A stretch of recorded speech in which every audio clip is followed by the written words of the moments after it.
역사상 가장 큰 자비의 초대, 예수 십자가 자비의 초대. 최춘선 할아버지를 처음 만났을 때 할아버지는 광인의 모습 그대로였습니다.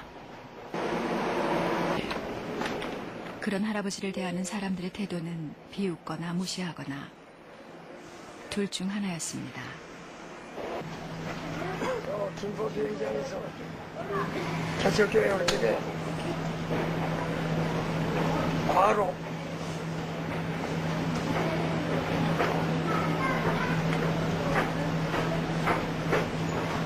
할 수 없는 병에 그래서 위태로웠는데 절망 중에 소망으로 한량 없는 영광 중에 주의 얼굴 대하니 그 찬송해 주시면서 병도 고쳐주시고 살림 주시고 죽어가던 자신을 살려주신 그 은혜를 보답하기 위해 이렇게 맨발로 복음을 전한다는 그 한마디를 던지시고 할아버지는 도망치듯 사라지고 말았습니다. 세기말을 며칠 앞둔 어느 날 몇 년을 잊고 지내던 그 맨발의 할아버지가 문득 생각이 나 지하철을 찾아다녔지만 쉽게 만날 수가 없었습니다. 거짓말처럼 눈앞에 할아버지의 맨발이 나타났습니다. 최춘선 할아버지는 사람들의 무시를 아랑곳 않고 여전히 무언가를 열심히 전하고 있었습니다.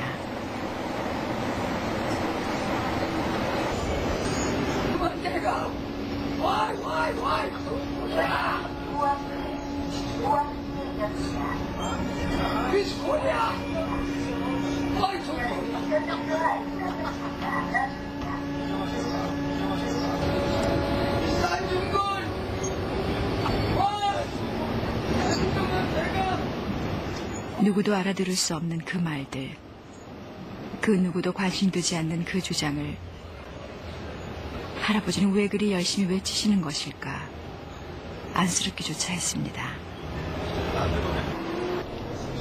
할아버지 어디 가시는 거예요? 예? 며칠 전날 예? 날마다 전날 영생왕다 선문답 같은 말만 툭 던진 채 무관심한 표정으로 할아버지는 자기 길만 갔습니다.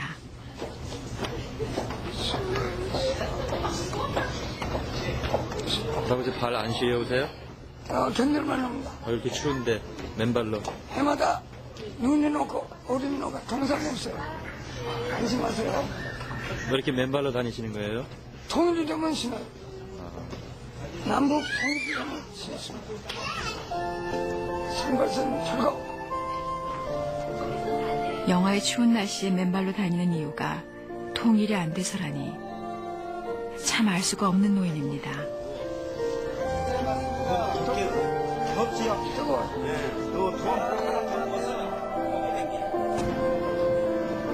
이거는 뭔가 할아버지에 대해 좀 더 알아보고 싶어 할아버지 뭐라고 쓰셨네요? 자꾸 말을 걸었지만 숙명처럼 가야 할 길을 앞둔 사람처럼 그저 묵묵히 가기만 했습니다.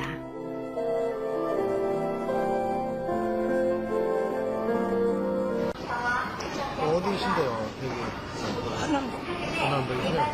너무 발이 시려서 어떻게 해요? 이 발은 해마다 눈이 녹고 얼음이 녹고 동상 없어요. 안심하세요. 동상이 안 걸리신다고요? 할아버지 맨발로 다니신 지 몇 년 되셨어요? 30년 넘었어요. 30년이라고요? 나 바빠요. 추운 겨울에 맨발로 다니는 노인이 사람들에게 미친 모습으로밖에 이해되지 않는 게 당연했습니다. 할아버지 왜 이렇게 신발을 안 신으려고 그러세요? 통일이 오면 신어요. 그전까지는 절대 안 신으세요? 안 신어요. 할아버지를 잘 아는 이들도 있었습니다. 이게 엄동산을 이렇게 맨발 벗고 다니는 양반이에요, 이거는. 한 30년 되었어요. 다 알아요, 형님. 절대 얘기가지. 통일이 오면은 신겠노라 완강히 거부하던 할아버지는 결국 지하철 직원들에게 끌려나갔습니다.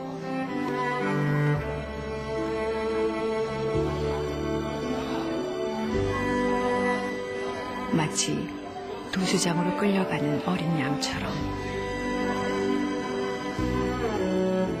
거지처럼 보이지만 집이 굉장히 큰 집에서 재산이 많으셨어요. 근데 이제 여기는 영상이 안 나와 있는데 사모님 인터뷰한 영상이 나오는데 모든 재산을 이제 거지와 고아와 과부들을 위해서 쓰시고 저렇게 맨발로 남북 통일이 될 때까지 맨발로 30년 넘게 돌아다니시다가 2001년인가 돌아가셨어요. 그리고 막 미친 사람처럼 그 전철에서 막 Y2 완중군 Y2 코리아 막 이러잖아요. 민영환 대가 Y2 코리아니까 당신이 안중근이었더라면 왜 우리나라가 분단됐겠냐 이런 이제 의미예요. 당신이 민영환 대감이었다면 왜 우리나라가 두 개로 나눠졌겠냐 이제 이런 얘기를 나중에 인터뷰하면서 자세히 말씀하시거든요. 이 영상만 봐서 되게 광인처럼 보이는데 인터뷰하는 영상이 있어요. 한번 들어보세요. 아마 하나님의 그런 복음을 외치는 자로서 광야처럼 복음을 외치고 다니시다가 돌아가셨죠.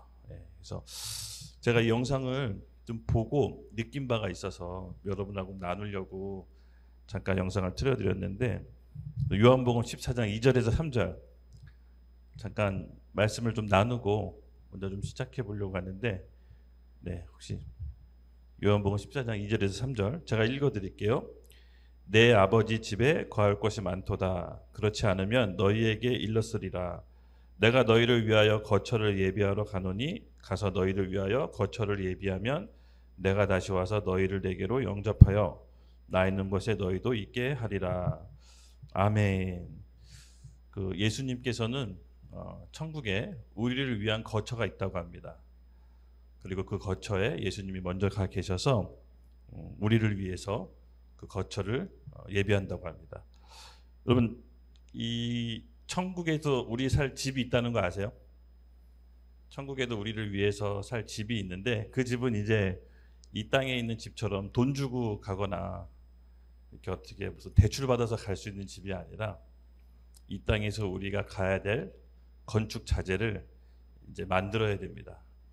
그것이 무슨 말이냐면은 천국에 있는 예비할 거처는 우리가 이 땅에 사는 동안 만들어지게 돼요. 이 동영상 보면서 좀 할아버지 보면서 느꼈던 생각이 뭐냐면요. 여기에는 이제 안 나와 있는데 제가 잘못 든 것 같은데 그 할아버지가 이제 어떤 인터뷰하는 사람 인터뷰하는데 할아버지 마음이 행복하세요? 물어보니까 할아버지가 이렇게 얘기하는 거예요. 마음에 있는 미움, 원망, 용서하지 못한 마음들이 깨끗하게 다 씻겨져 내려가서 사람을 미워하는 게 없어요. 저는 행복해요. 이제 이렇게 얘기를 하시더라고요.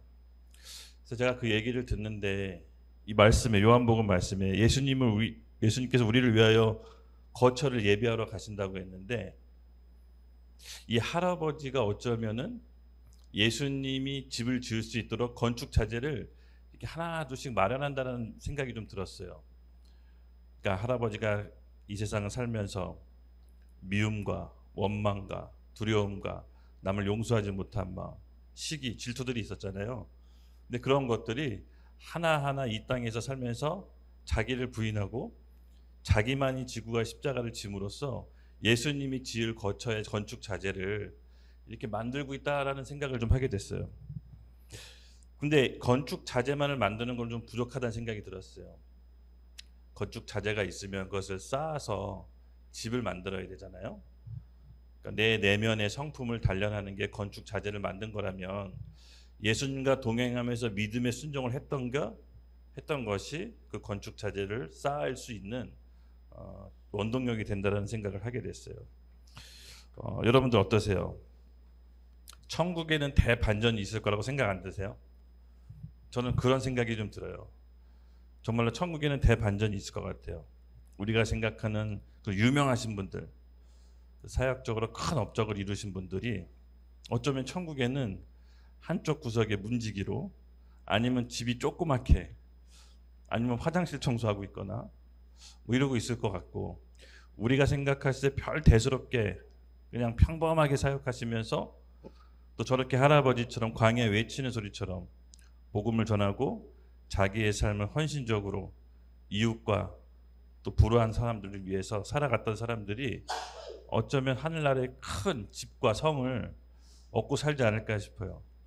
제가 저 그림 영상을 보면서 좀 내 자신에 대해서 비춰보면서 만감이 교차하더라고요. 나는 과연 이 땅에 살아가는 동안 천국의 집을 지을 수 있는 건축 자재를 내가 마련하고 있는가, 그런 생각을 해봤어요. 왜 우리 집 살려고 요새 영끌족 있잖아요. 영끌족. 대출을 받아서 영혼까지 끌어모아서 대출을 받아서 집을 사는데, 이 땅의 삶도 7, 80년, 좀 잘 살면 90년, 더 잘 살면 100년, 이 유한한 삶에 어떻게든 오래 살려고 영혼까지 다 끌어서 집을 마련하는데, 과연 우리가 천국에서 영원토록 살 그 집에서는 얼마나 많이 투자하고 얼마나 많이 신경 쓰고 있는지 다시 한번 되돌아봤으면 좋겠어요. 정말 우리가 가야 될 그 천국의 본향이 있잖아요. 예수님은 그곳에 거할 장소를, 거처를 예비하신다고 하셨어요. 오늘 우리가 이 말씀을 나누는 것도 사실은 말씀을 저랑 나눈다고 해서 우리가 인생이 갑자기 바뀌지는 않잖아요. 저는 우리 인생의 도를 쌓는 과정이라고 봐요.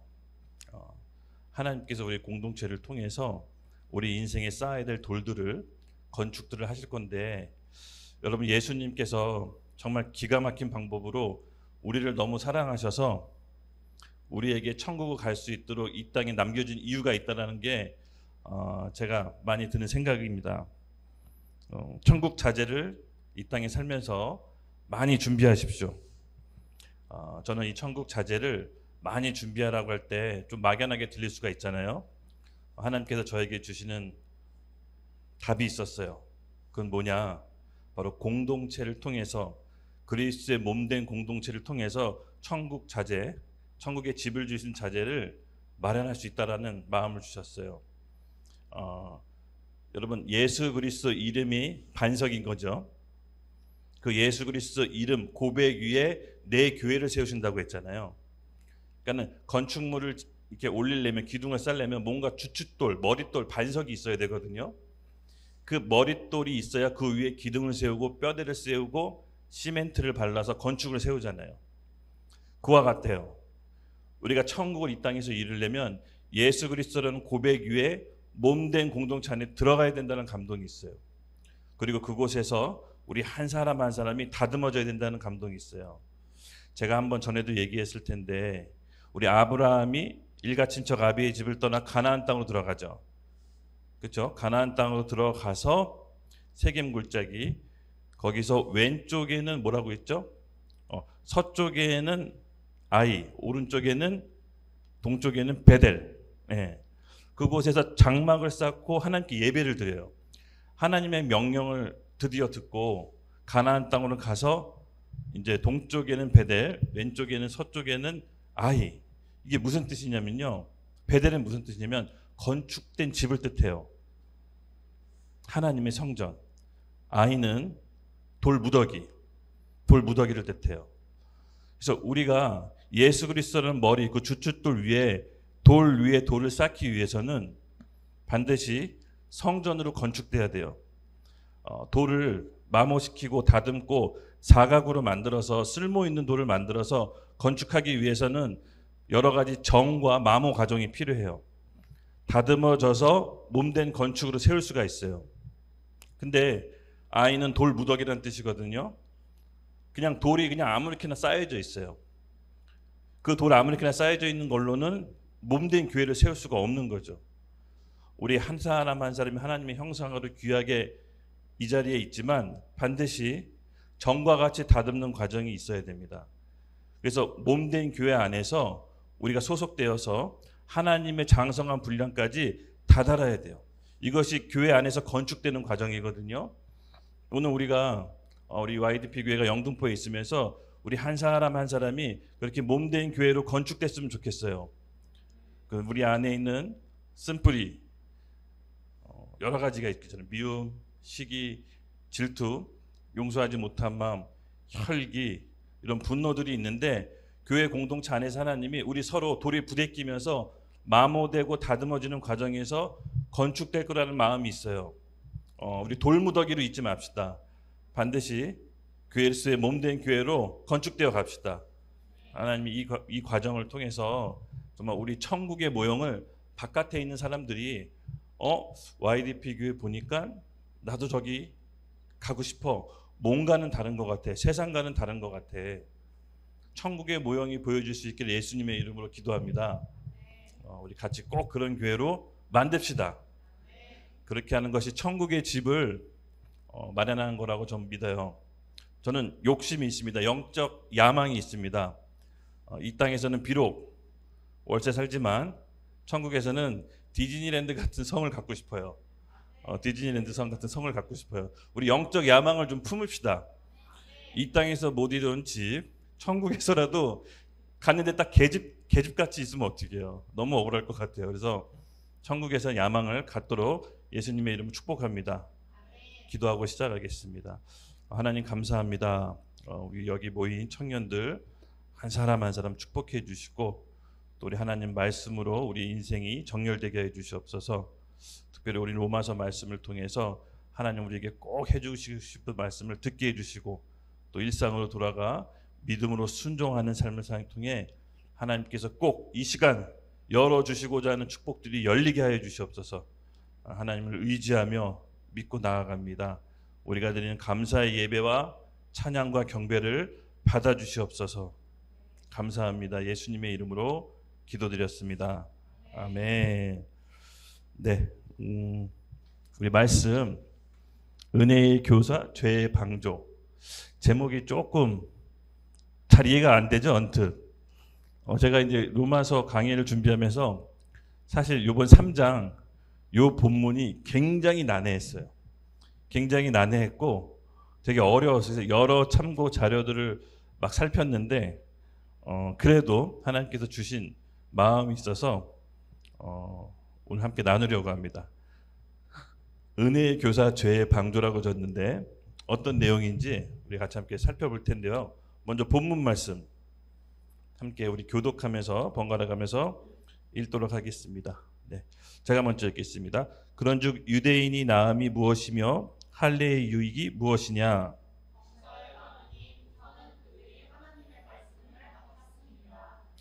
어떤 자들이 믿지 아니하면 어찌하리요? 그 믿지 아니함이 하나님의 미쁘심을 패하겠느냐?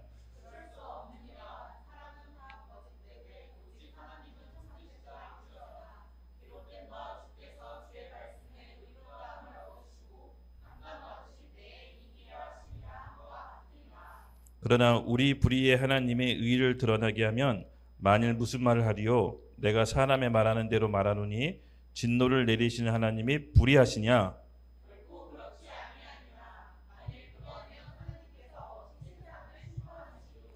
그러나 나의 거짓말로 하나님의 참되심이 더 풍성하여 그의 영광이 되었다면 어찌 내가 죄인처럼 심판을 받으리요?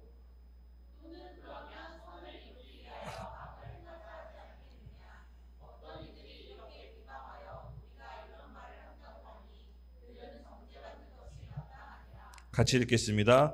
그러면 어떠하냐? 우리는 나으냐? 결코 아니라 유대인이나 헬라인이나 다 죄 아래에 있다고 우리가 이미 선언하였느니라. 아멘.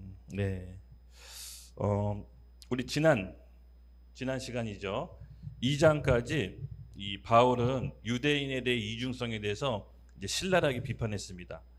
하나님께 선택받은 민족으로 율법을 먼저 받은 민족으로 너희들이 스스로 선생을 자처하면서 그 말씀대로 살지 않고 이중적인 행태를 사는 것에 대해서 바울이 이제 신랄하게 비판하죠. 그래서 이면적인 유대인이 아니라 바로 내면적으로 변화된 사람이 진짜 유대인이다. 그래서 할례는 표면적으로 한 것이 아니라 마음의 할례를 받아야 된다라고 돌직구로 유대인들에게 돌직구로 얘기합니다. 니네들의 모양은 하나님께 선택받은지 모르겠지만 사실 내면은 썩었다라고 이렇게 그냥 신앙에 대해서 판단하는 아주 무서운 모습을 보였죠. 그는 불같은 사람이었습니다. 전에도 알겠지만 성향이 어떠냐면 자기 선배 베드로도 연약한 모습을 보이면 꾸중 주는 사람이었어요. 그 정도로 본인이 믿고 있는 복음에 대한 확신, 그리고 믿음에 대한, 그리고 의에 대한, 심판에 대한 하나님이 그에게 주시고자 하는 것들에 대해서 절대 타협이 없었습니다. 그런 성향이 이 본문에서도 잘 나타나 있습니다. 지난 시간에 그렇게 제가 얘기했던 거 혹시 기억나시나요? 은사와 바로 성령의 은사와 열매는 다르다. 예, 바로 유대인들이 겉의 모습은 성령의 은사를 표방했지만 안에 있는 성령의 열매가 없었던 거죠. 은사와 열매가 가장 달랐던 점이 뭐라고 했죠? 차이점이 있다면 기억나시나요? 은사는 그렇죠. 예, 은사는 흉내낼 수가 있습니다. 근데 열매는 흉내낼 수가 없는 거죠. 열매는 나타나는 거죠. 방언도 흉내낼 수 있고, 그렇죠? 예언도 흉내낼 수 있고, 소리 지르면서 찬양도 할 수가 있고, 여러 가지 모양과 모습으로 종교 행위를 할 수 있으나 내면에 나오는 인내, 충성, 열심, 사랑, 여러분 이걸 흉내낼 수 있을까요? 흉내낼 수가 없겠죠. 그것은 열매인 것입니다. 그리스도를 따라가면서 나타나는 열매. 배나무엔 배가 나고 포도나무엔 포도가 나듯이 자연스럽게 나오는 열매입니다. 그래서 이 열매, 성령의 열매는 따라할 수가, 흉내낼 수가 없다는 거죠. 바로 바울은 이거를 유대인에게 지적한 거예요. 표면적 유대인 척하면서 나오는 열매는 지극히 다른 것이다라고. 아주 성격이 화끈한 사람이죠. 그래서 이어지는 오늘 3장부터는 그러한 논조에서 약간은 좀 바뀌어요. 그러니까 스스로 자기한테 질문하는 것 같기도 하고 누구한테 어떤 질문을 피드백을 들어서 답해 주는 것 같은데 그 답변에 대한 것들을 이 3장에 쭉 나옵니다. 1장 2절 이렇게 얘기합니다. 그런즉 유대인이 나음이 무엇이며 할례의 유익이 무엇이냐? 범사에 많으니 우선은 그들이 하나님의 말씀을 받았느니라. 네, 유대인 척하고 아무런 유대인 열매가 없는데 무슨 유대인이냐고 막 신랄하게 비판했는데 어디서 나온 질문인지 모르겠어요. 그러면 유대인으로서 유익이 도대체 뭐냐? 이렇게 스스로 하는 질문인지 모르겠지만 성경은 잘 나와 있지는 않지만 2절에 이렇게 말합니다. 바울이 범사에 너무 많다. 그러나 가장 좋은 것은, 우선인 것은 하나님의 말씀을 맡았다. 언뜻 듣기에 이게 뭔가 특혜인가? 이게 뭔가 좋은 건가? 이렇게 좀 생각할 수가 있습니다. 근데 자세하게 나옵니다. 하나님의 말씀을 맡았던 게 뭔지 로마서 9장 4절 한번 보여주실까요? 네. 우리 로마서 9장하고 신명기 4장 8절에 유대인으로서 하나님의 말씀을 받던 게 어떤 건지를 구체적으로 나와 있습니다. 함께 읽겠습니다. 시작. 그들은 이스라엘 사람이라 그들에게는 양자됨과 영광과 언약들과 율법을 세우는 것과 예배와 약속들이 있고, 신명기 말씀이요. 오늘 내가 너에게 선포하는 이 율법과 같이 규례와 법도가 공의로운 큰 나라가 어디 있느냐. 아멘. 뭔가 어마어마한 것들이 있는 거죠. 여기 특별히 로마서 9장 4절을 좀 주목해 보면 영적인 거와 실질적인 삶의 축복을 모두 다 받는 겁니다. 나열해 보면 양자됨과, 하나님의 자녀로서 양자됨과 영광과 언약들과 율법을 세우신 것과 예배와 약속들이 있고, 하나하나 다 의미가 있고 풀기에는 시간이 너무 많아서 제가 한눈에 딱 들어온 게 있었습니다. 바로 언약. 이 언약입니다. 우리 그때 한번 언약에 대해서 자세히 들었던 적 있죠. 새가족반. 그렇죠? 여러분, 언약이 뭡니까? 하나님과 언약을 맺었다. 예. 계약하고 좀 비교해 볼게요. 계약은 맺으려면 여러분 뭐가 필요하죠? 보증, 담보. 그렇죠? 그래서 계약을 맺으려면 보증 아니면 담보가 필요합니다. 그래서 계약을 한쪽이라도 깨면은 그 보증이나 담보를 가짐으로써 계약 취소에 대한 피해를 최소한 할 수 있잖아요. 그렇죠? 제가 우리 향기랑 계약을 맺었습니다. 근데 이 계약을 맺었는데 혹시라도 누가 깰까 봐 우리 서로 복숭아 하나씩 담보로 걸자. 그래서 복숭아를, 계약을 깨면 네 복숭아가 내가 갖는다라는 이제 담보를 했습니다. 냉장고에다가 참외를 숨겨놨는데 먹지 않기로 서로 계약을 한 거였죠. 그래서 누군가가 먹으면, 네? 뭐라고요? 그거 중요하지 않습니다. 그냥 제가 만든 거예요, 지금. 이해를 돕기 위해서. 그래서 내가 참외를 몰래 훔쳐 먹었다. 그러면 내 복숭아를 향기가 갖게 되죠. 그래서 어느 정도 계약은 서로 담보가 있기 때문에 자세히 몰라도 향기가 과거에 어떤 사람 살고 누구랑 어떻게 놀아도 잘 몰라도 계약은 맺을 수가 있는 겁니다. 담보가 있기 때문에. 근데 이 언약은요, 하나님이 이 이스라엘 백성과 혹은 우리와 맺은 언약은 담보가 뭐냐? 바로 인격입니다. 인격. 인격 대 인격으로 그 사람과의 신뢰관계에서 맺는 게 언약입니다. 그래서 이 언약을 깨면은 인격에 타격을 입어요. 이 언약 관계를 잘 표현한 이 세상의 제도가 바로 결혼 제도예요. 결혼 제도. 이 결혼을 하다가 여러분 이혼을 하게 되면 어딘지 모르게 사회적으로 조금 규탄을 받게 되고 손가락질 뭐 그런 게 아직도 조금 있어요.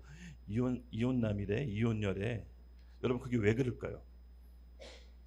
언약이라는 관계를 끊으면 인격에 타격을 입어요. 그래서 계약은 담보가 있기 때문에 그 담보물로 대체할 수 있지만 인격까지 타격을 입지 않아요. 왜냐? 담보를 걸었기 때문에 그거 가지면 되는데. 근데 언약 관계는 그걸 깨는 순간 그 사람의 인격에 흠집이 나기 때문에 복구되는 건 시간이 엄청 오래 걸립니다. 어쩌면 복구가 안 될 수도 있어요. 낙인이라고 하죠. 언약은 깨지면 낙인이 찍혀요. 그건 인격의 기초에서 맺은 거기 때문에 그래요. 하나님과 이스라엘 백성, 유대인하고 맺은 게 바로 뭐냐면은 이 인격 대 인격, 바로 하나님의 신실하신 인격, 성격, 성품이라고 하죠. 속성. 그러니까 하나님께서의 신실하신 성품으로 언약을 맺은 거예요. 그래서 하나님 편에서는 이 언약이 절대 깰 수가 없어요. 하나님 전지전능하시고 한번 말씀하신 변개가 불가능하시기 때문에 하나님의 신실하신 속성은 이 언약을 깰 수가 없어요. 하나님 편에서는 영원 무궁토록 진행돼요. 근데 문제는 뭐냐면 이 언약을 이스라엘 백성이 깨요. 언약 관계는 그것을 지키기 위한 구체적인 명시가 있어요. 그러니까 하나님과 이스라엘 백성이 언약을 맺었을 때 추상적인 개념이 아니라 이 언약으로 인해서 지켜야 될 책임과 의무가 있어요. 이게 언약 관계예요. 그래서 이것을 지켜야 될 의무가 책임을 지켰을 때 그 언약은 효력을 발생하는 거예요. 우리 아브라함하고 하나님하고 언약을 맺었을 때 하나님 축복 기억나시나요? 창세기 12장 3절 어마어마한 축복을 주십니다. 너를 축복하는 사람 내가 축복해 줄 거고 널 저주하면 내가 저주할 거야.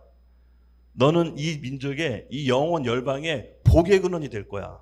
그게 언약에 따른 축복이었습니다. 여러분 기억하시죠? 우리가 맺은 하나님과의 언약 관계는 바로 이런 거예요. 누군가가 우리를 저주하면 하나님께서 저주하시겠다는 거예요. 또 우리가 누구를 축복하면 하나님께서 축복하시겠다는 거예요. 그래서 우리를 통해서 내 가정, 직장, 사업 모든 것의 복의 근원이 어디를 가든지 복의 근원으로 삼겠다는 하나님의 영원하신 약속이에요. 우리가 깨지만 않으면. 그것이 바로 언약에 기초한 하나님과의 관계입니다. 그렇지만 그 언약은 구체적인 지켜야 될 명시가 있다는 거죠. 여러분 맞습니다. 여러분이 사람과의 관계든 다른 어떤 계약이든 어떤 모든 우리 인간적인 관계를 피상적으로 생각하면 사실 하나님과의 관계를 한번 되돌아봐야 돼요. 내가 하나님과 관계의 신앙을 어떻게 삼고 있는지. 보통 하나님과의 관계가 내 이웃과의 관계로 나오거든요. 그래서 이 부분을 다시 재조정하면은 어느 정도 사람과의 관계도 신기하게 회복이 됩니다. 결국은 하나님 사랑, 이웃 사랑이라는 이 원리가 우리 신앙 삶에 적용이 되는 거죠. 그래서 우리 하나님과의 우리가 맺은 이 언약, 하나님과의 유대인과의 이 맺은 언약은요, 하나님 편에서는 영원히 깨지 않습니다. 근데 인간이 연약하기 때문에 이 인간이 이 언약을 깰까요, 안 깰까요? 네, 인간이 이 언약 관계를 깨버립니다. 그래서 하나님께서 이것도 다 아세요. 하나님께서 이것도 다 아시기 때문에 하나님의 그 신실하신 성품을 사람이 이용하지 말라라고 바울이 유대인에게 또 언급을 하는 겁니다. 우리 3절에서 4절 제가 읽겠습니다. 어떤 자들이 믿지 아니하면 어찌하리요? 그 믿지 아니함이 하나님의 믿부심을 패하겠느냐? 그럴 수 없느니라. 사람은 다 거짓되되 오직 하나님은 참되시다 할지어다. 기록된 바 주께서 주의 말씀에 의롭다함을 얻으시고 판단받으실 때 이기려 하심이라 함과 같음이라. 아멘. 네, 하나님에 대한 그 속성, 언약의 속성이 3, 4절에도 고스란히 이제 이어져 옵니다. 유대인 가운데 어떤 이들은 하나님을 믿지 않는다 할지라도 하나님은 그것 때문에 언약을 파기하시는 분이 아니라 하나님께서는 속성 자체가 신실하시고 성실하셔서 하나님 자체는 우리의 언약을 신실하게 지키시는 분이십니다. 그러나 유대인들이 그런 하나님의 속성과 그런 하나님의 선하심을 이용해서 본인들이 이제 하나님을 시험하는 거죠. 우리가 신앙생활하면서 많이 걸려 넘어지고 오해하는 부분이 은근히 있습니다. 바로 하나님이 날 버리셨어. 이런 생각 한번 들어보신 적 있으세요? 하나님이 날 떠난 것 같아. 하나님이 날 버리신 것 같아. 이런 생각 신앙생활하면서 드신 적 있을 거 아니에요, 그렇죠? 네. 근데 그거는 성경적인 언약적 기초에서 보면은 거짓 메시지입니다. 하나님 편에서는 우리를 떠나실 수가 없습니다. 단지 우리가 원치 않은 상황을 만날 수는 있겠죠. 근데 거기에 대해서는 여러 가지 원인이 있어요. 내 죄의 결과일 수도 있고 나의 실수도 있고 나의 연약함으로 인해서 그런 벌어진 것들이 있는데, 그렇다 할지라도 내 실수와 연약함과 죄일지라도 하나님이 그것 때문에 우리를 버리시지 않는다는 거예요. 하나님이 그것 때문에 우리를 버리시면 하나님이 아니신 거예요. 하나님 스스로 언약을 파기하시는 거기 때문에. 그러니까 우리 스스로 그 생각의 싸움에서 여러분 이기셔야 돼. 우리는 생각이 너무 많아요. 생각이 너무 많아요. 영적이라는 것은, 영적인 사람이라는 것은 결국은 우리 영적인 거정 선배 아베들 보면 진짜 단순해요. 진짜 어린아이 같아요. 뭔가 특별한 지식과 경험과 지혜가 있는 것 같은데 대화하다 보면 어린아이 같고 단순해요. 있는 그대로 믿어요. 예. 저는 거기에서 영적인 성숙함을 보거든요. 맞아요. 영적이고 하나님과 친밀하다는 것은요, 복잡하지 않아요. 하나님을 더 깊게 한다는 것은 생각이 많지가 않아요. 클리어해요. 내 이 마음속과 내 생각이 늘 투명해요. 이것이 어떻게 보면 영적인 성숙함이에요. 근데 우리는 이 생각을 통해서 너무 많은 에너지를 소비해요. 실제로 벌어지지 않는 경우의 수를 하나, 둘, 셋, 넷, 다섯, 여섯 가지 두면서 있는 걱정, 없는 걱정, 있는 염려, 없는 염려, 온갖 염려들을 다 끌어모으죠. 근데 사실은 실제로 벌어지지 않는 일들이에요. 우리의 생각이 우리를 가두고 있는 거죠. 그래서 사단이 이걸 너무 잘 알아요. 사단이 이걸 교묘하게 잘 이용해요. 그래서 어떤 거짓 메시지를 주면 그 생각을 끌어당겨서 성령이 역사하지 못하게끔 만드는 게 바로 사단이에요. 그래서 여러분 오늘 우리 메시지 들을 때 기억해야 될 게 뭐냐면 생각을 하나님께 드리는 훈련을 하세요. 어저께도 리턴 팀에게 얘기했는데 생각의 힘을 빼셔야 돼. 꼭 내가 원치 않는 상황이더라도 여러분 한번 생각해 보세요. 내가 생각해서 계획한 대로 했을 때 잘 됐는지 뭐 이렇게. 저는 좀 그렇게 반대로 생각하거든요. 근데 따지고 보면은 잘 안 되고 꼬인 거는 다 내 생각 때문이었던 것 같아요. 그래서 말씀을 통해서 인도받는 훈련과 공동체의 기도 부탁과 영적 권위자의 멘토가 우리에겐 꼭 필요합니다. 그래서 공동체를 통해서 우리가 돌이 다듬어지는 거예요. 다듬어지는 거예요. 생각에 힘이 빠지고 내 계획이 하나님 계획으로 조정이 되는 거예요. 그래서 이게 생각보다 우리가 되게 어려워요. 되게 힘들어요. 근데 하셔야 돼요. 하셔야 돼요. 훈련하면 할 수가 있습니다. 그래서 이 생각을 통해서 거짓 메시지를 넣어주는 전문가가 있죠. 제가 지금 말하고 싶은 사람이 낸다. 말하고 싶은 놈이 사단. 아주 전문가입니다. 우리 영국 리턴에 성령이를 괴롭히는 악마 2명이 있는데 악마 2명의 이름이 뭐냐면요. 한 명은 교사고 한 명은 방조예요. 그러니까 사단은 직접적으로 우리에게 피해 줄 수 없어요. 물리적으로 우리에게 피해 줄 수 없어요. 근데 범죄해서 하나님과 분리되도록 죄를 교사할 수가 있어요. 그리고 우리가 죄 지을 수 있도록 말리지 않고 방조해요. 그래서 주인공이 돈에 쫓아가서 여러 가지 하나님과 멀어질 때 한쪽 사단은 방조해요. 그냥 그대로 그렇게 밟아 넘어지라고. 또 한쪽 사단은 그걸 교사해요. 그래서 사단 2명의 이름을 교사와 방조로 제가 정했어요. 아주 딱 적절하더라고요. 결국 우리 인간은 사단이 직접적으로 공격할 수는 없지만 죄를 범해서 인생이 망하도록 교사할 수는 있어요. 잠깐 우리 형법 조문을 잠깐 보여주시겠어요?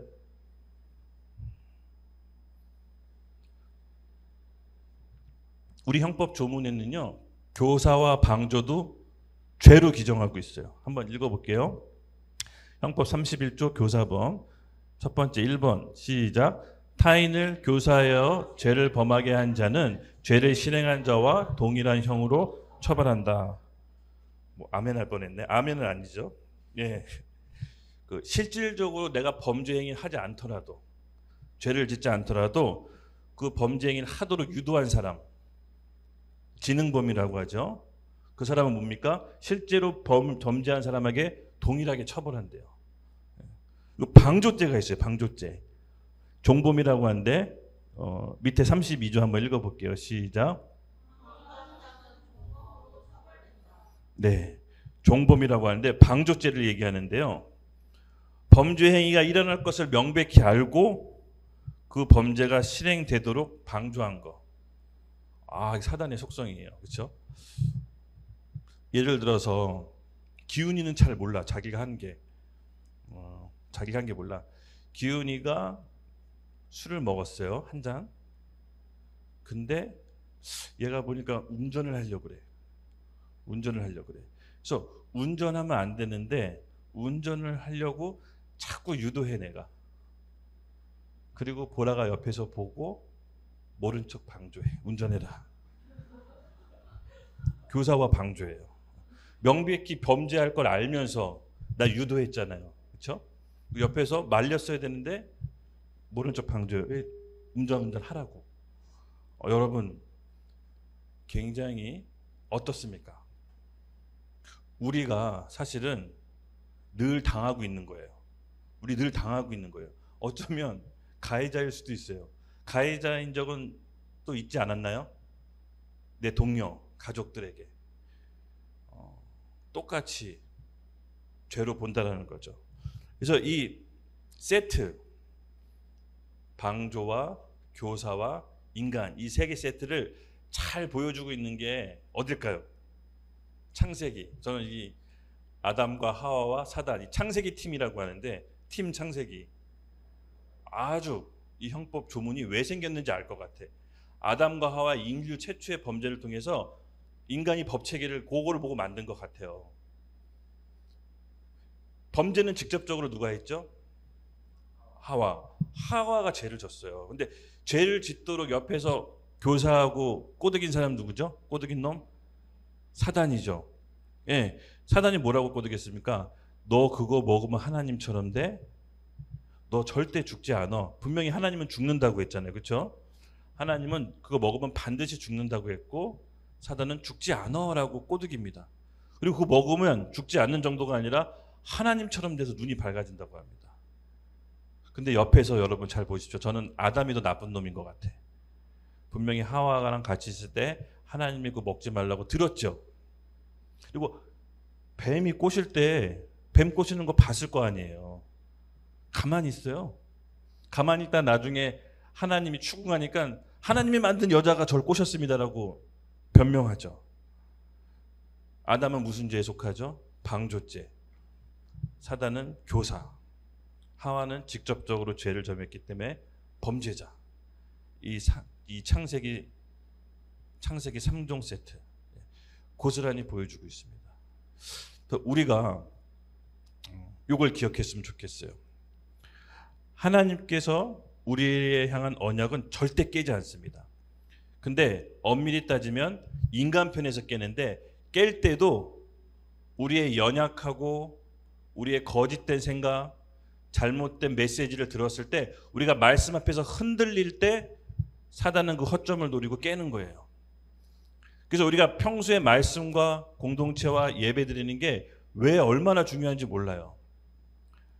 사단은요 정확히 알아요. 누가 착한 애인지 나쁜 애인지. 그게 아니라 누가 약하고 허점인지 알아요. 그래서 정확하게 거짓 메시지를 줘서 품게 해요. 그리고 하나님의 약속의 말씀을 흐릿하게 해서 죄를 짓게 하죠. 그래서 우리가 이 범죄자와 교사와 방조자가 오늘 역전시킬 겁니다. 오늘 제목이 뭐냐면요. 은혜의 교사자가 되자고 했잖아요. 예, 내일이 은혜롭게 침례식이잖아요. 이제 바울이 마지막에 결론을 내리는데 우리가 탁 역전됐으면 좋겠어요. 은혜의 교사자로 어딜 가든 누굴 보든 죄 가운데 있는 사람들을 은혜의 교사자로서 하나님의 자녀가 되게 합시다. 그게 우리의 목표인 것 같아요. 그래서 이어지는 5절 6절에는 유대인이 이런 하나님의 신실함을 잘 알고 이용하는 것을 절대로 허용할 수 없다라고 보충 구절 5, 6절을 얘기합니다. 제가 읽겠습니다. 5, 6절. 예. 그러나 우리 불의가 하나님의 의를 드러나게 하면 무슨 말 하리요? 내가 사람의 말하는 대로 말하노니 진노를 내리시는 하나님이 불의하시냐? 결코 그렇지 아니하리라. 만일 그리하면 하나님께서 어찌 세상을 심판하리요? 네, 유대인이 자신이 저지른 죄에 대해서 공의로 심판하신 하나님이 징계가 정당하지 못한 것이라면은 하나님의 의가 어떻게 의롭겠느냐라고 지금 말합니다. 여러분 좀 유대인들이 지금 이 유대인이 착각하는 게 뭐냐면요. 우리가 이 말이 있잖아요. 죄가 더한 곳에 은혜가 더하다. 이 말을 곡해서 들은 것 같아요. 이해한 것 같아요. 잘못 이해한 것 같아요. 그래서 내가 죄를 더 범하면 하나님의 의가 드러나서 하나님께 영광 받는 것이 아니냐. 그러므로 내 죄가 정당할 수 있느냐라고 이렇게 잘못 이해할 수가 있다는 거죠. 얼핏 보면 맞는 것 같기도 한데 여러분 조심하셔야 돼요. 하나님의 일은 목적이 오르면 수단도 오르세요. 수단이 잘못됐는데 그걸 이용해서 목적이 옳게 하는 게 하나님의 일이 아니에요. 그래서 우리가 착각할 수가 있는 게 나의 죄로 인해서 하나님이 영광을 받으면 내 죄가 가감되거나 사라지는 것이 아니냐? 그렇지 않습니다. 하나님의 은혜로 역전시킨 거지. 우리가 죄인임에도 불구하고 하나님의 은혜로 역전시켜 주신 거지 그 죄 자체가 정당할 수가 없다는 거예요.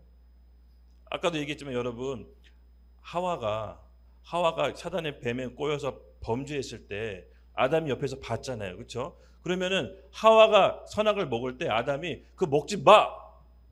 자기 와이프한테 먹지 말라고 하나님이 먹으면 죽는다고 했어라고 얘기를 해줬어야죠. 예.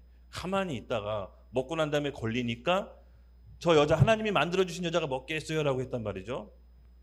본인은 직접적으로 범죄하지 않았지만 여러분 하와보다 형벌이 낮았을까요? 형벌을 안 받았을까요? 그렇지 않습니다. 형벌이 차감되지 않고 똑같이 받습니다. 하나님이 보시기에는 똑같은 거예요. 똑같은 거예요. 그러니까 우리가 이것을 잊어서는 안 됩니다. 그래서 내 죄로 인해 내가 걸려 넘어져서 그것이 어떤 하나님의 은혜로 하나님 섭리 가운데 선하게 바꿔주신 걸 갖다가 내가 죄가 없어졌구나 혹은 내가 죄가 가감됐구나라고 착각하시면 안 된다는 거예요. 그건 하나님의 성품과 신실함을 이용하고 있다라고 바울이 지금 지적하는 거예요. 오히려 하나님께서는 더 의로움을 드러내시기 위해서는 징계하신다. 그 사랑하는 자를 징계하신다라고 해요. 그래야 하나님의 의로움과 공의가 드러나는 거죠. 그래서 여러분 이걸 잘 오해하거나 곡해서 들으시면 안 됩니다. 그리고 7절, 8절 제가 읽겠습니다. 그러나 나의 거짓말로 하나님의 참되심이 더 풍성하여 그의 영광이 되었다면 어찌 내가 죄인처럼 심판을 받으리요. 또는 그러면 선을 이루기 위하여 악을 행하자 하지 아니하느냐. 어떤 이들이 이렇게 비방하여 우리가 이런 말을 한다고 하니 그들은 정죄받는 것이 마땅하느니라. 예. 여기서 진짜로 유대인의 궤변이 쏟아집니다. 나의 거짓 때문에 하나님이 참되심이 더 분명하게 드러나면 하나님께 영광이 돌아가는 거 아니냐라고 한 번 더 궤변을 하죠. 결과적으로 하나님이 좋게 되는 거 아니냐. 아까도 얘기했지만 하나님의 선하심으로 그것이 역전돼서 바꾸시는 거지 이것이 우리의 그 죄의 정당함을 표현할 수가 없는 겁니다. 죄로 인해 하나님이 더 의가 빛나고 영광 받는데 내가 심판받냐라고 오히려 궤변을 넘어 당당하게 얘기하는 거죠. 그래서 바울이 여기에 대해서 같은 로마서 장인데 6장 1절에서 4절에 정리를 해놓으세요. 정리를 해놔요. 우리 로마서 6장 1절에서 4절 같이 읽겠습니다. 시작. 그런즉 우리가 무슨 말을 하리요? 은혜를 더하게 하려고 죄에 거하겠느냐? 그럴 수 없느니라. 죄에 대하여 죽은 우리가 어찌 그 가운데 더 살리요? 무릇 그리스도 예수와 합하여 세례를 받은 우리는 그의 죽으심과 합하여 세례를 받는 줄을 알지 못하느냐?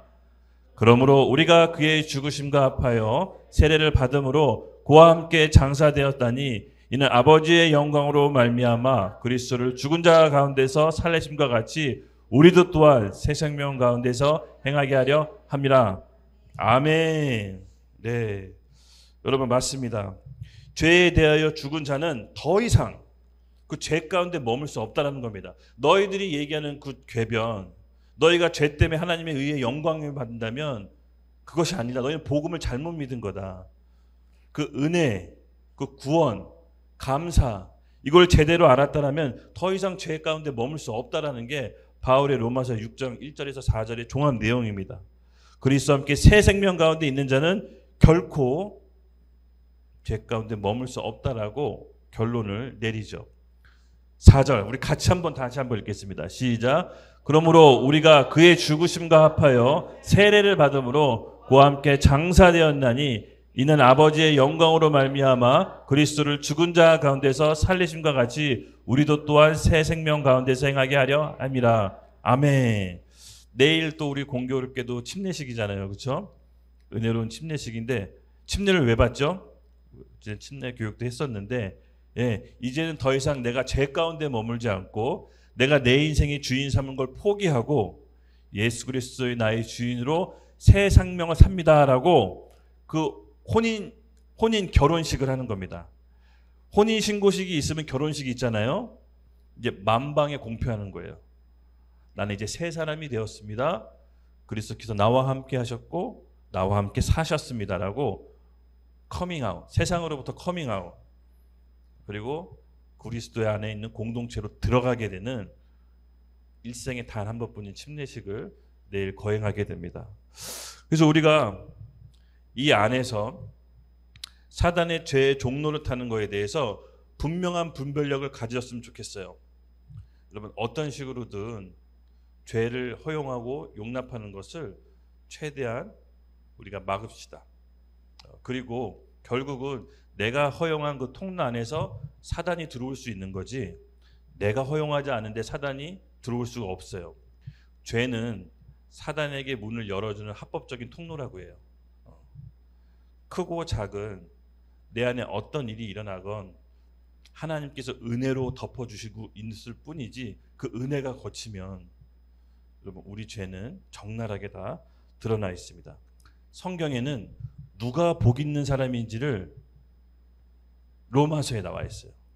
우리 로마서 4장 6절에서 8절 누가 복이 있는지 한번 오늘 죄에 대한 관점으로 한번 볼까요? 같이 함께 읽겠습니다. 시작. 이런 것이 없이 하나님께 의로 여기심을 받은 사람은 복에 대하여 다윗이 말한 바 불법이 사함을 받고 죄가 가려짐 받은 사람은 복이 있고 주께서 그 죄를 인정하지 아니하실 사람은 복이 있도다 함과 같으니라. 아멘.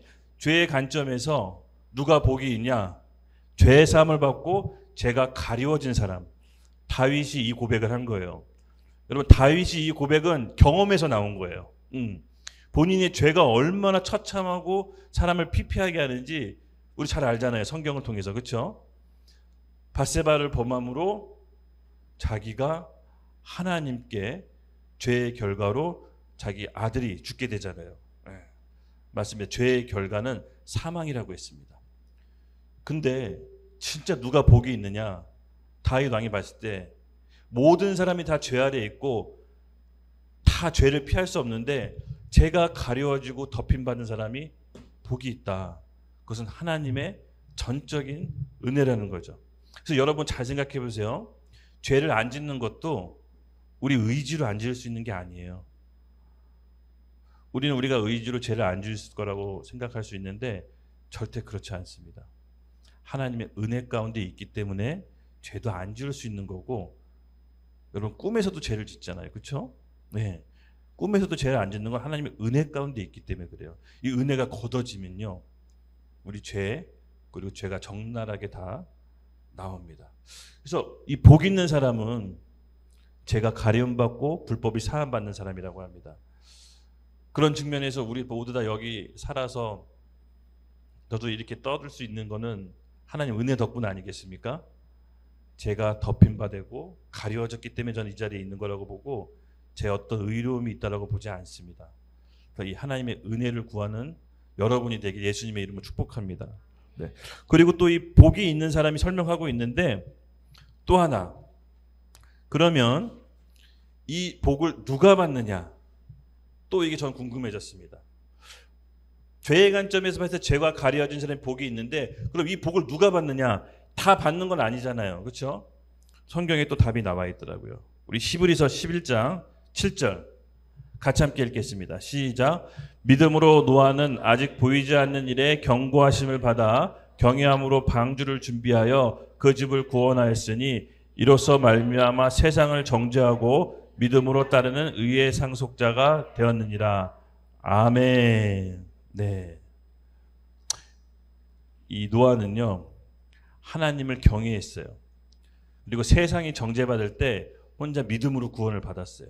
그러니까 하나님을 경외하는 사람은요, 하나님을 늘 의식해요. 그리고 이자가 복을 받고 죄의 덮임을 받게 됩니다. 여러분, 하나님을 경외하는 법을 또 성경에서 나와 있습니다. 하나님의 경외하는 법, 우리 시편 34편에서 11편에서 14편 우리 같이 쭉 함께 읽고 기도하고 마칠 텐데 찬양팀 나와주십시오. 하나님을 경외하는 법을 오늘 구체적으로 한번 같이 읽겠습니다. 시작. 너희 자녀들아 와 내어서 내 말을 들으라. 내가 여호와를 경외하는 법을 너에게 가르치리니라. 생명을 사모하고 연수를 사랑하며 복받기를 원하는 사람이 누구뇨? 내 혀를 악에서 금하며 내 입술을 거짓말에서 금할지어다. 악을 버리고 생을 행하며 화평을 찾아 따를지어다. 여호와의 눈은 의인을 향하시고 그의 귀는 그들의 부르짖음에 기울이시는도다. 여호와의 얼굴은 악을 행하는 자를 향하여 그들의 좌치를 땅에서 끊으려 하시는도다. 의인이 부르짖음에 여호와께서 들으시고 그들의 모든 환난에서 건지셨도다. 여호와는 마음이 상한 자를 가까이 하시고 충심으로 통회하는 자를 구원하시느니라. 아멘. 네, PPT 우리 11절부터 다시 보여주세요. 하나님이 여호와를 경외하는 법을 우리에게 가르쳐 주신대요. 내 혀의 악에서 금하며 우리 말, 또 우리 부정적인 말, 또 험담하는 말, 말로 죄은 지은 말, 이것을 하나님을 인식하면서 금하는 거예요. 그 내 입술에 거짓을 금한다. 그럼 우리도 알게 모르게 사람들한테 거짓말 안 하더라도 하나님한테 거짓말하는 경우가 많이 있습니다. 네. 악을 버리고 선을 행하며 아까 아담과 하와처럼 노골적으로 죄를 짓지 않더라도 교사할 수 있어요. 저 사람이 죄를 짓도록 유도할 수도 있어요. 또 명백하게 죄를 짓는 거 알면서도 방조할 수 있어요. 그 마음, 동기가 뭐였던 것 간에 우리 안에 있는 그 악을 오늘 제거합시다. 그래야 우리 죄도 가림받아요. 덮임받아요. 이것이 하나님께 복을 받는 사람이에요. 궁일이 여김 받은 사람은 궁일한 사람은 궁일이 여길 줄 아는 사람은 궁일함을 얻는다고 했어요. 여러분, 우리가 하나님 안에서 오늘 여호와를 경외하는 법을 따르기로 결단합시다. 내 생각, 내 계획, 내가 주인 돼서 내가 하고자 하는 모든 것들을 힘을 빼시고 성령께서 지금 나에게 요구하시는 것에 믿음의 순종함으로 우리 하늘나라의 천국에 우리 건축 자재를 준비합시다. 이 땅에서 살아봐야 강건하면 7, 80년이라고 그랬잖아요. 진짜 우리 영원한 삶에 배팅합시다. 저는 여러분도 그런 야망을 우리 같이 가졌으면 좋겠어요. 네. 결국은 아름다움과 건강도 순간 찰나잖아요. 그렇죠? 네. 지금 굉장히 멋있고 아름다운데 오래 가지 않아요. 제가 나이 먹고 보니까 40대 되면 내 20대 때 사진 보면 어떻게 된 거지 막 그걸 화들짝 놀라는데 그렇게 돼요. 영원하지 않아요.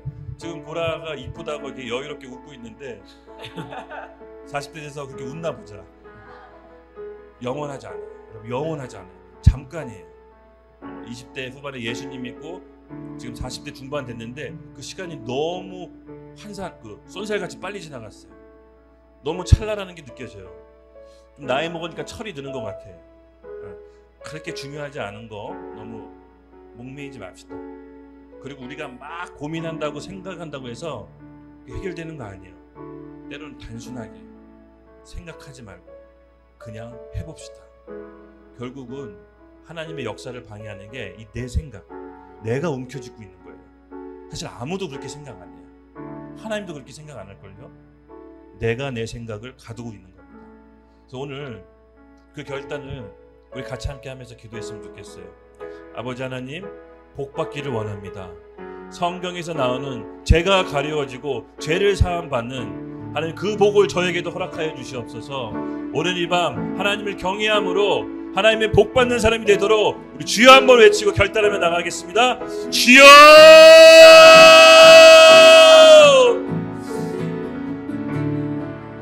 아버지 하나님, 여호와를 경외하며 하나님의 복을 받기 원합니다. 하나님 고생에 있는 청년들에게 하나님의 주의 이름 선포하리라. 생각에 사로잡힌 것들 하나님 모두 다 내려놓게 하여 주시옵소서. 예수님으로 그 생각과 예수님의 말씀으로 그 생각과 마음을 정결합니다. 저희를 이끌어주시고 인도하여 주시옵소서. 모든 범민과 고통과 아픔을 예수의 보혈로 자리에서 깨끗이 씻겨나가게 해주시옵소서. 생각의 고통과 자유롭게 하여 주시옵소서. 함께 해주시는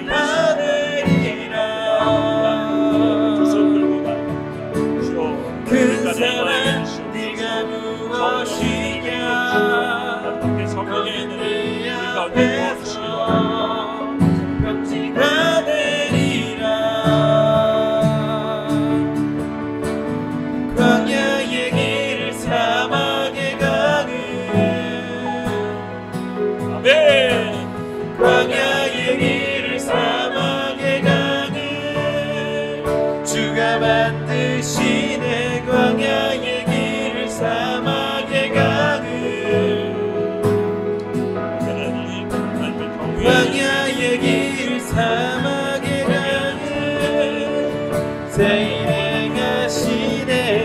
나 이곳에 굳게 서서 믿음의 두 손을 들고 주의 이름 선포하리라.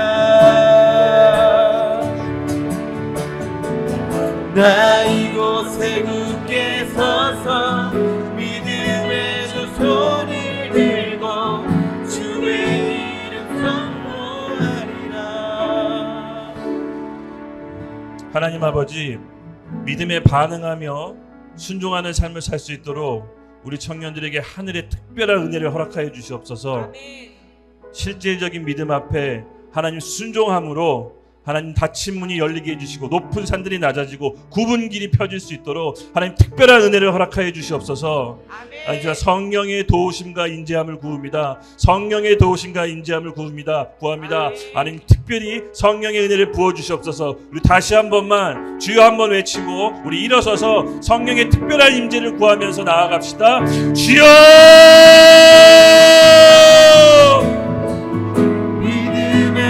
막힌 문들을 열리고 막힌 강들은 무너질지어다. 오 시나바나 굽은 길은 평탄하게 될지어다. 높은 산들은 낮아질지어다. 믿음의 두 손을 들고 주의 이름 선포하리라. 생각의 장애물로 가서되게 해주시옵소서. 사단의 거짓 메시지는 야선은 예수 그리스도입니다. 떠나갈지어다. 생각의 모든 경고한 자들은 떠나갈지어다. 평지가 되리라. 그 사랑 네가 무엇이냐. 너는 내 앞에서 평지가 되리라. 광야의 길을 사막의 강을